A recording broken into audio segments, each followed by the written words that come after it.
Welcome to another episode on the Reet YouTube channel, the Farron in the USA. Now today we're back here at Mark's with the trailer and the cars to get the final setup ready for our first leg of the tour. We'll put up the dates right here. We're going all the way down Alabama, Florida, South Carolina. We've got Grid Life, Cletus, mid-pod and spring break. So we've got a few gangster events coming up. Can't wait to shred the wagon. Can't wait to show everyone what a VL Calais Commodore is. So if you're new to the channel, welcome. Reet is an Australian company all about keeping drifting off the street and on the track. We run events, we have merch, we do YouTube obviously, and we do car giveaways. We had the first winner of our first US giveaway over in Washington State. Massive congrats to him. Today we've got the trailer. Mark's just run out, but when he comes back, I'm going to show you his shop. Before we kick things off, I'm going to take a quick drive of the VL because I haven't driven this thing yet, and I want to see how it takes the US air and fuel. Yes, a few people have been commenting about the fuel. There is good E85 and bad E85, so you just got to go to the good ones. Either way, I got the flex fuel sensor in both cars, so we're good to go. So let's take this thing for a drive, and I'm going to show you what's going on with this trailer. It's looking spoiled. Before we get into this vlog, I want to say a huge shout out to the sponsors in the United States that have jumped on board. That's including Drift Runner, Mobile Game, Motul USA, Kansai Wheels, and Vitor Tires. Stoked to have these guys on board. It's amazing to get some support over here, and of course all our Aussie sponsors and brands. Looking forward to a massive year. If you want to support us, make sure you jump on our website, keepareet.com, go and grab yourself some merch, or if you're anywhere near any of the rounds, I'll be stopping around the country. We've got some absolutely amazing Barrowags fresh merch, hot off the press, thanks to Nate Hamilton at 144 Racing. So come check that out, grab some. We've got kid sizes all the way up to 3XL. So come and grab some, support what we're all about, and look forward to meeting you. All right, let's get in this thing. Can we just take a moment, take in how spicy these cars are sitting right now. So cool to have these cars in the States. I probably haven't really expressed that, how cool it is. They're just kind of surreal, but also it's kind of like home having these cars here. It makes it home. My babies, my pride and joys. Oof. All right, enough blabbering. Let's go make some noises. Before we start this thing, I might pop the bonnet and show you what we've got cooking under here, just in case you haven't seen. So you've probably seen a little bit of the barramundi under there, 4-litre straight six, making 950 horsepower on high boost. We've probably got it chilling around 800 horsepower while we're here, just to be on the safe side. Don't need to be pushing this thing, especially on the tyres we're running this year. We're not going full competition mode, but she's still spicy on 24 PSI. And this thing, you're probably wondering what motor's in it. This comes factory with the Nissan RB30. Of course, this one's had a lot of work. So it's a fully forged bottom end, a bit of an old school build actually.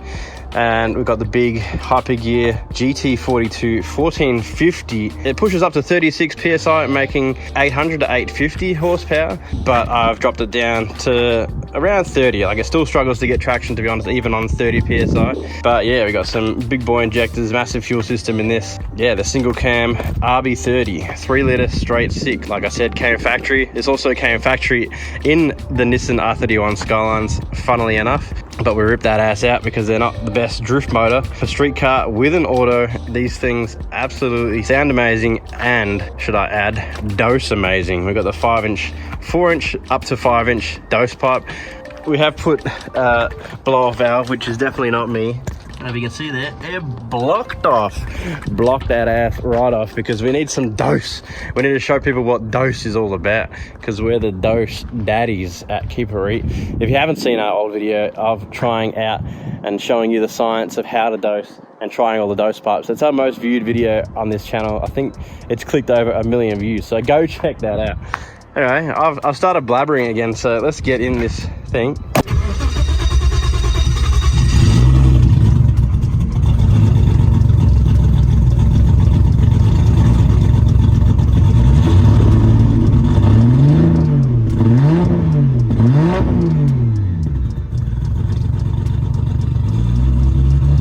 How good does this thing sound?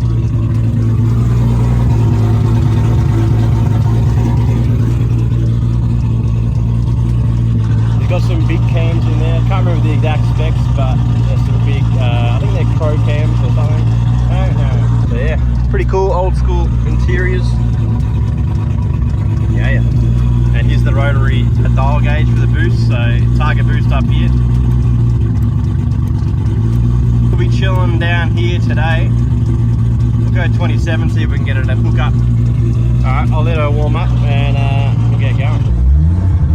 Now, if you're wondering how I'm driving this in the States, a little trade secret that we got onto when we got here is we've got a number plate that allows us to drive here in the States without getting in trouble. So premium. So I've only just recently put this the Turbo 400, so we're still getting it refined. We've got the stall converter button on the side, so there's still a few things we've got to play with, but she still rips. So, and she's got the Tifa doing our whistle. Hopefully you can hear it. I'll be honest, main reason for this drive is because I'm hangry. Need me something to eat, and the weather's turned on. I'm on the wrong side of the road.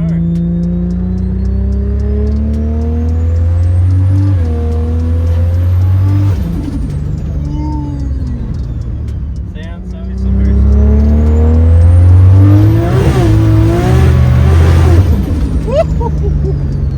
She absolutely hauls, and still on 27 psi, cannot get traction. Paddy's pantry.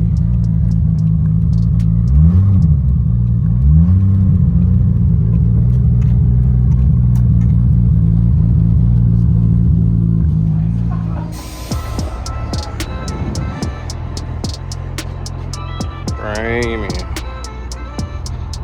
Got me some chack and tendies and some gangster salad. Straight. Is that a goddamn hair? What is that? Alright, I hope you enjoyed that little teaser of the VL. You're just gonna have to come see it in real life, but looking forward to the first thing. We've actually got this and the wagon entered into the Cletus Burnout Revivals, don't know, but it's the day after Freedom 500, so going to be seeing Hurt, Wassland Diesels there, and I think a few other guys, but we'll see if we can bump into them. And I'm a bit nervous, to be honest, about doing a burnout in the VL, so I'm going to put it on full safe mode and try and make some noise. The wagon will send it in fourth gear, I reckon. We've got some other Aussie boys be coming down, like Kyle with Luxifer, his Hilux big burnout car thing that he sent over. I think Power Cruise is sending a few cars over, which is pretty cool. It'll definitely be one to come and check out if you're around. So either way, more VL content will be coming. We might get it down the drag strip or something, but at the end of the day, I want to try and keep this thing in one piece. We had a few issues with heads not being good enough for the single cam heads, struggling a little bit with the power and boost. So I kind of don't want to have to source parts from Australia or work on this thing over here. So it's more to just show off, enjoy, cruise around, and dose around the streets, you know what I mean? All right, let's get back to this trailer. I'll wait till Mark gets back. I'm going to show you over what he's working on in his garage and his ultimate garage setup, and then we'll get into the trailer. All right, back to it, but Mark's just arrived, so let's have a look at this spicy shed. G'day, mate. Got it.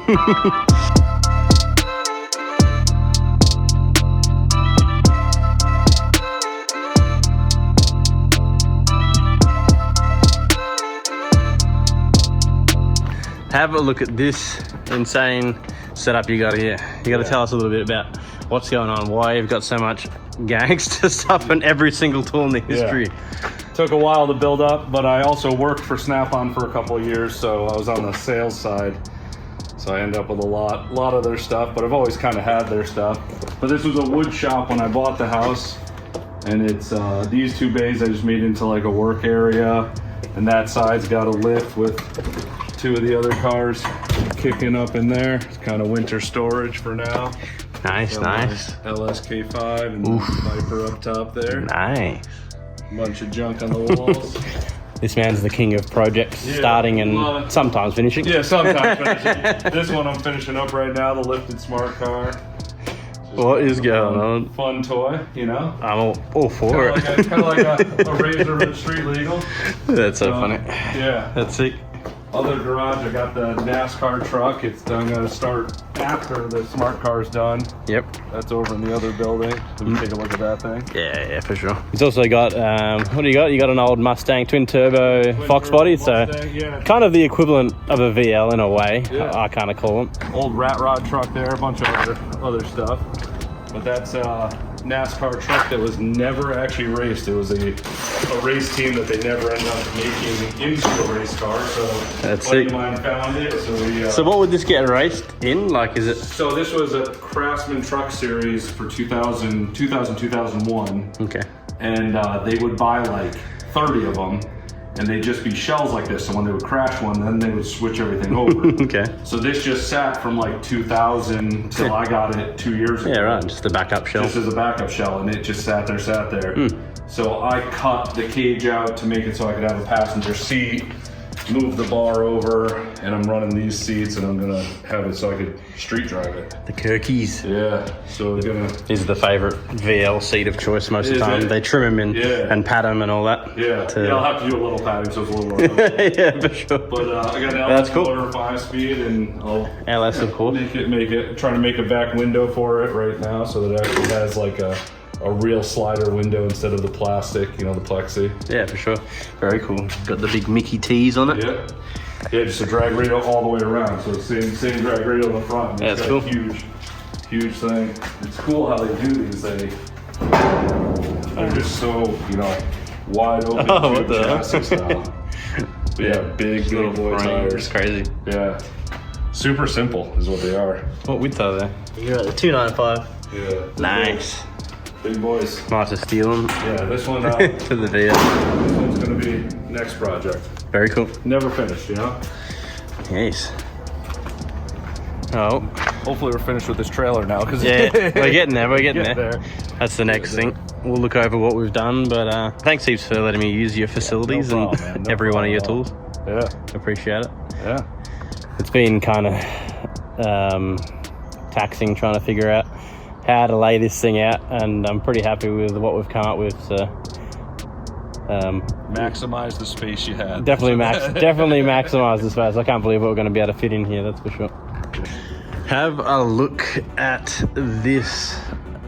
All right, so I need the tires and all that in here, but it's an absolute setup now. The holders for the bikes, holders for the ramps.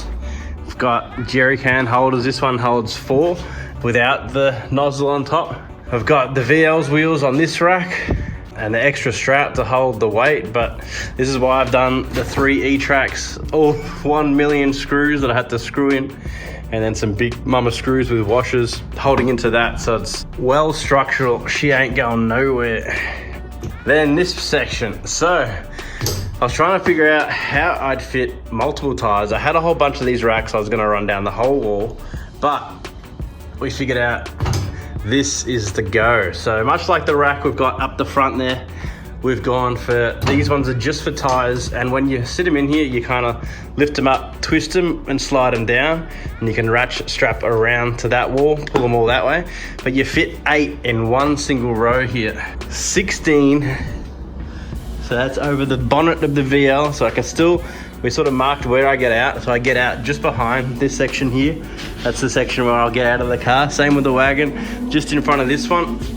Got the spare tire, got the bins for the straps. I also hang straps like this after I strap down off the wheels and the front. Got these chocks here. Got extra movable jerry cans that, jerry can holders. And these ones are removable. So it's got the little clips, same as these clips. So you can lift them up, pop them out, but they're super strong as well, not going anywhere. So over the wagon, I can still basically fit between both cars. The VL will stop there. I've got about 1/2 meter in between to be able to comfortably tie down the front of the VL and the back of the wagon. And then I've still got room right here to be able to open up the hatch, and it clears everything if I want to access any of the spare stuff out of the back of the wagon for any reason. 32 just on these racks. Got another one of the racks, so these actually fold down, slide it out. Anyway, it slides out, knock it down, got a pin that locks it in. So that's another 4 tires I can sit on there, or wheels. So this fits all the wheels perfectly. Got the 8 wheels, 10.5s with 265s on them. Fits comfortably. So that's pretty much all that. At the front, I've got a little trolley for SP Tools toolbox, and that strapped to the wall so it can't go anywhere. That's kind of like a safety as well. And yeah, really the last thing I got to figure out is I've got a little trolley for 4 wheels and tires. So when I'm unloading, I've just got the trolley and I'll be able to wheel them in and out, whatever I need. But that's pretty much it. I'm pretty damn stoked with how this has come out. Can't wait to have it all loaded up. All my tires have just arrived thanks to Vitor Tires. So I'm gonna fill this bad boy up. I've got about 30 of the Vitors, a 255 or a 265, just whatever they had. They had 200 treadwears and 300 treadwears, a bit of a mix for if I've got some comp stuff or just fun stuff. And yeah, so I'm pretty much gonna be able to fit 44 tires, wheels and tires are gonna be fitting in here, 8 jerry cans, 4 ramps. This is a special ramp for the trailer if I get stuck on the side of the road. Jam under the wheels, drive up on one wheel that's not popped if I had a puncture, and it allows you to take off the wheel without jacking it up, I think. So that's handy. Last thing on the list is I want to add some LED strips along the side for when I'm loading up at night. And I've got some LED lights to go up here off a switch. So if I'm loading up late too, it'll project light here and at the front door.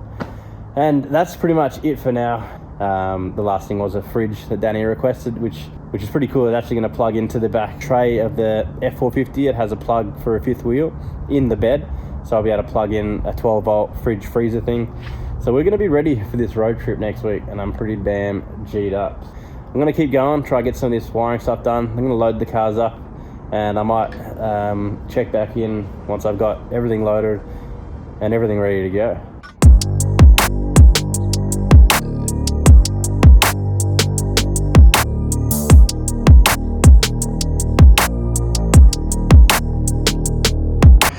So I nearly forgot to mention, I finished buffing and applying the stickers to this side. Absolutely premium. Pretty happy with that. And Mark also reminded me of something else that he's got chilling down the back here, which might interest some of you. It's the epitome of American things. What in tarnation? Let's have a look at this thing. Alright, so I don't actually even know what it is, but it's basically the Chevy version of a F650, which is the closest thing you're gonna get to a street car that's pretty much a goddamn truck. And of course it's lifted, big drop down hitch thing. Look at those freaking tires. 24.5, so proper actual truck wheels. 285, pretty goddamn sick. Big dually ass, stupid ass, American ass tank. It has the Duramax motor. I don't know anything else about it, but it's just a big stupid ass American rig. It's just American. Like, how else can you explain it? It's even got like the truck style. Open up your hood forwards. Big ass mirror. Look at these mirrors. What doing? Anyway, there you go. It's enough on that. All right, back to trailer duties. All right. She's late now. I got almost all the lights done. He's back. I'm back. And now I can ask you what the name of that bloody truck is. So they call it a C4500, but everybody calls it a Kodiak. So Okay. back in the 90s, there were Kodiaks, and then by 2000s, Chevy started calling them C4500, but we call it a Brodiac because it's the Bro version of the Kodiak. So it goes, so you said it goes C45, C4500, C5500, Okay, C60. so they kind of kept in fashion of the Yeah, like the Fords are. Ford 150, Yeah. 250, 350, 450, up to 650. Yeah. So yeah, makes sense. Yeah. Anyway, boom, nice. So, got the light up here for loading her up. And then how good's the LED? I got the extra bright ones and they're definitely extra bright. So no issues now loading her up. We got daylight in there. That's awesome. Stoked with that. That's gonna be so much nicer. This is what I had to deal with before and it sucked. Time to load up and yeah, go get some tires and yeah, ready for the next adventure.